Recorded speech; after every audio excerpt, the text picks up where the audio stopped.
Assalamualaikum warahmatullahi wabarakatuh. Alhamdulillahi rabbil alamin. Wa bihi nasta'inu ala umuri dunya waddin. Asyhadu an la ilaha illallah wahdahu la syarika lah. Al-haqqul malikul mubin. Wa asyhadu anna Muhammadan abduhu wa rasuluh shadiqul wa'dil amin. Allahumma shalli ala sayyidina Muhammad wa ala alihi wa ashabihi ajma'in. Amma ba'd. Puji syukur kita panjatkan kehadirat Allah Subhanahu wa taala. Allah tempat kita meminta pertolongan, baik urusan dunia maupun urusan akhirat kita. Selawat dan salam kepada junjungan alam Nabi besar Muhammad sallallahu alaihi wasallam beserta keluarga dan sahabat beliau sekalian. Yang kami hormati guru kami yang hadir di subuh yang mulia ini, hadirin wal hadirat yang dirahmati Allah, juga tamu-tamu jamaah yang datang dari luar kota. Insyaallah kita akan lanjutkan tausiah kita atau sejarah Islam. Pagi ini kita memilih 4 ratu Aceh yang pernah memerintah kerajaan Aceh Darussalam selama 59 tahun atau dibulatkan menjadi 60 tahun. Ratu-ratu ini sangat luar biasa. Memang dalam kerajaan lain juga sudah ada ratu-ratu ini, termasuk di zaman dahulu itu Ratu Sibah atau Ratu Balqis, ya. Diabadikan dalam Al-Quran di zaman Nabi Sulaiman. Jadi Ratu Balqis ini beriman, beragama Islam, ratu yang abadi dalam Al-Quran sejarahnya. Kemudian kerajaan Samudra Pasir juga ada Ratu Nahrisyah, sangat terkenal. Kekuasaannya bukan hanya di Samudra Pasir, tapi juga menjajah Kedah, Malaysia. Ratu yang ingin kita perkenalkan 4 orang ini yang sangat terkenal memang, ya, dalam kerajaan Aceh Darussalam. Yang pertama tentu anak Iskandar Muda, Safiatuddin Shah. Ratu itu bahasa apa? Bahasa Indonesia. Kalau Arabnya itu Al-Malikah, raja perempuan, atau Sultanah, bahasa Arab juga, raja perempuan. Nah, bolehkah raja perempuan? Boleh. Allah saja menjadikan Ratu Balqis itu sebagai ratu. Memang ada khilafiyah. Ada khilafiyah di antara ulama-ulama fikih. Ada ulama yang mengatakan tidak boleh perempuan menjadi kepala negara, dengan alasan ada ayat Quran, Ar-rijalu qawwamuna 'alan nisa. Laki-laki itu pemimpin atas perempuan. Tapi yang berpendapat boleh ayat itu hanya dalam urusan rumah tangga. Di rumah tangga harus laki-laki yang menjadi pemimpin.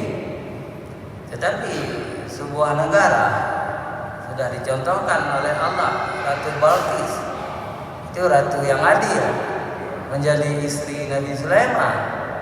Ketika Nabi Sulaiman telah kawin dengan Bilqis atau Balqis, Nabi Sulaiman tidak memecah. Jadi Bilqis tetap ratu di negeri Sabah, Yaman. Sedangkan Nabi Sulaiman raja di Baitul Maqdis. Hadirin wal hadirat yang dirahmati Allah, yang jelas Safiatuddin Syah ini luar biasa.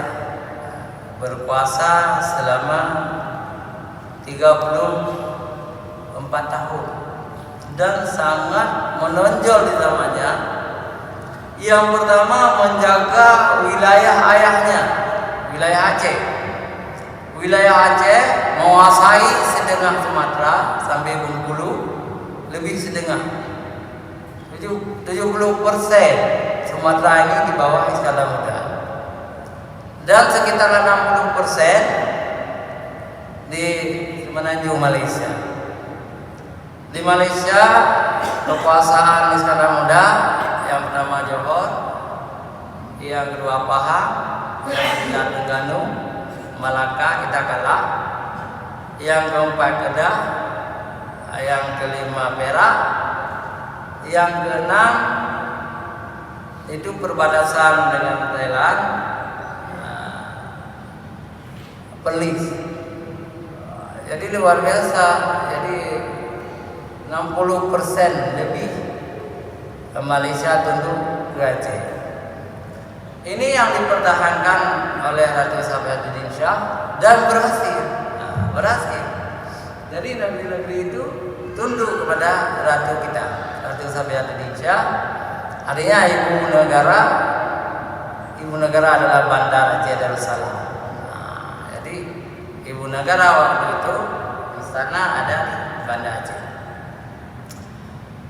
Ada yang sangat menonjol ratu kita ini, anak Iskandar Muda nih ya, anak Iskandar Muda, ibunya Ratu Sani, Putri Sani dari Ribe, dari Pidia, ibunya dari Pidia, ya. Kalau ayahnya Iskandar Muda. Jadi Ratu Safiatuddin Syah ini berpendidikan tinggi, mampu berbahasa Arab, bahasa Inggris dan Perancis, tambah bahasa Indonesia, bahasa Melayu, tambahlah bahasa Aceh lagi kan. Jadi luar biasa beliau. Siapa yang tulis ini beliau ahli bahasa, bukan orang Aceh. Kalau orang Aceh Hidro kan. Tapi yang tulis tentang kecerdasan Ratu Safiatuddin Syah adalah seorang wartawan Perancis namanya Pintu. Bahasa Aceh hanya Pintu. Tapi ini nama orang Perancis. Dia hidup di istana kerajaan Aceh. Sahabatnya Iskandar Muda, orang Perancis. Jadi menulis tentang kecerdasan Ratu Safiatuddin Syah di Zilalil Ala, Kuwati Zilalil Ala, dilindungi alam, bisa jadi dunia. Jadi bukan dunia yang melindungi ratu, tapi ratu yang melindungi dunia. Artinya dunia Melayu, menjaga agama Islam. Musuh beliau adalah Portugis, Islam Melaka, juga Belanda. VOC juga mulai mengganggu Aceh waktu itu. Tapi dengan angkatan laut yang sangat kuat, Aceh selalu menang, tidak bisa dikalahkan. Ratu kita juga turut berperang beliau, bukan hanya dulu di istana. Beliau turut berperang melawan Melaka, melawan Perak, Perlis. Beliau bersama ada kapal besar, kapal perang, namanya Cakralunya. Kenapa disebut Cakralunya? Karena di dalam kapal itu dibawa lonceng dari Cina yang ada sekarang di di rumah Aceh. Ada lonceng. Itu lonceng itu dihadiah oleh Kublai Khan dari Cina kepada Sultan Zainal Abidin dari Pasir. Tapi kemudian Aceh menaklukkan Pasir. diambil lonceng Cina itu dibawa, dan sekarang itu ada di Museum Negeri Aceh. Dulu menurut Profesor Ali Asmi pernah dikeramaikan oleh orang-orang Aceh melepaskan nazar ini. Tapi waktu ulama besar Aceh Abdullah Junimba dilarang mengkeramaikan lonceng itu keramaian. Nggak dikeramaikan lagi sekarang. Hadirin wa hadirat yang dirahmati Allah, cepat-cepat kita ringkaskan saja. Safiuddin Syah ini suaminya kan Iskandar Sani dari Pahang, ya. Tapi menjadi Raja Aceh di sini. Di zaman Ratu Safiuddin Syah inilah luar biasa ulama-ulama dipanggil menerjemahkan kitab-kitab Arab ke dalam bahasa Melayu, bahasa Jawi, bahasa Aceh, Jawa. Jadi jasa Safiuddin Syah ini luar biasa untuk Islam. Tanpa beliau mungkin 70 kitab besar, kitab-kitab Jawa, yang paling banyak membuat kitab adalah ulama Aceh. Yang kedua ulama Patani dari Patani, Thailand. Yang ketiga Banjar, ya, kerajaan Islam Banjar. Yang keempat baru Palembang, ya, tapi Aceh nomor 1. Karena perintah dari Ratu Safiuddin Syah.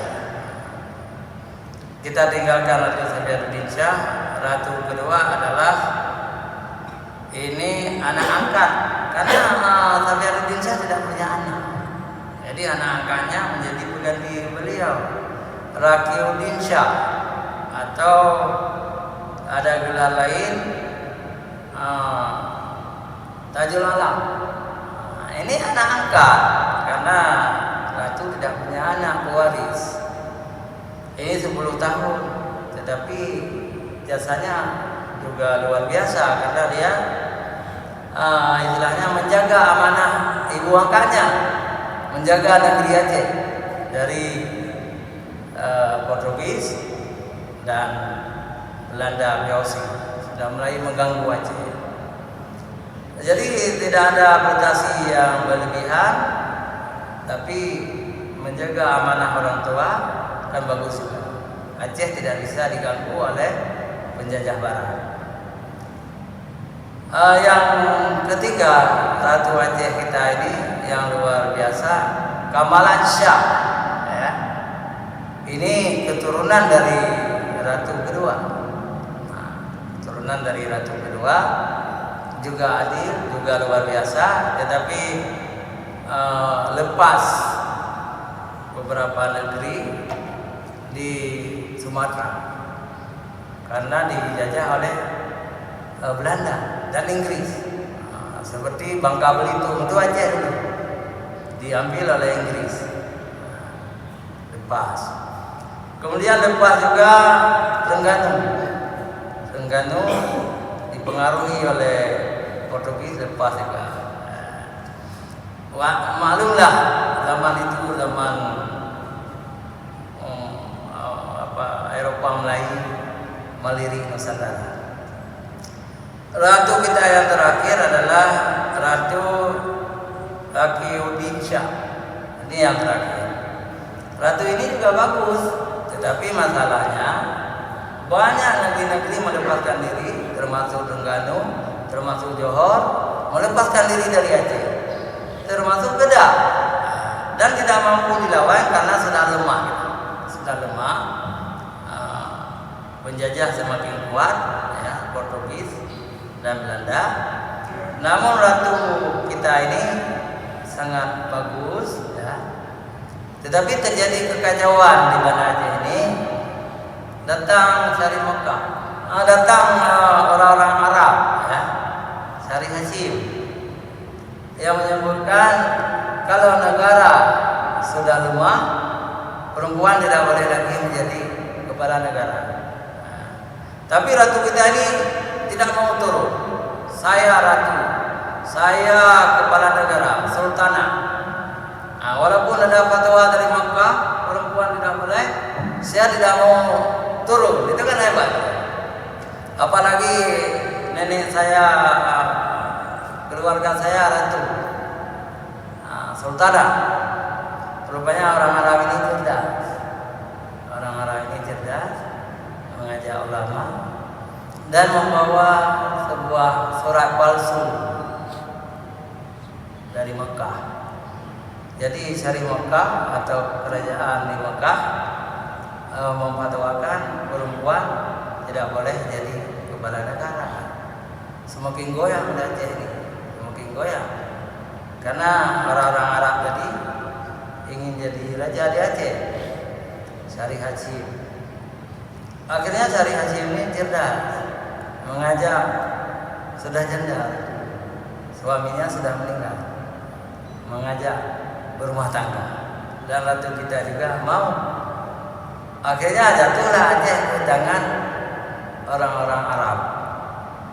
Ada 6 kerajaan Aceh dipimpin oleh keturunan Arab. Tapi setelah itu ditaklukkan, setelah Arab jatuh ke orang-orang Bugis. Kemudian ditaklukkan oleh Belanda. Inilah sebuah sejarah yang ada yang terakhir. Rupanya ada penonton saya di Malaysia. Ketika mereka mendengar, ini profesor juga, Profesor Murad namanya. Beliau mencoba memberi, nanti boleh dinonton di YouTube. Katanya Ratu Safiatuddin Shah ini kuburannya di Perak, di sebuah kampung namanya Kampung Pulau. Boleh lihat nanti di YouTube. Jadi Ratu Safiatuddin Shah ini karena takut kepada Portugis, ditangkap oleh Portugis di Selat Melaka, ulama-ulama atau tokoh-tokoh Perak, negeri Perak kan jajahan Aceh. Perak itu takluk Aceh di zaman itu. Kata Sultan Perak, jangan pulang ke Aceh, nanti dibom kapal oleh Portugis. Daulat Tuanku Ratu atau Sultanah tidak selamat di Selat Melaka. Pergilah ke Perak.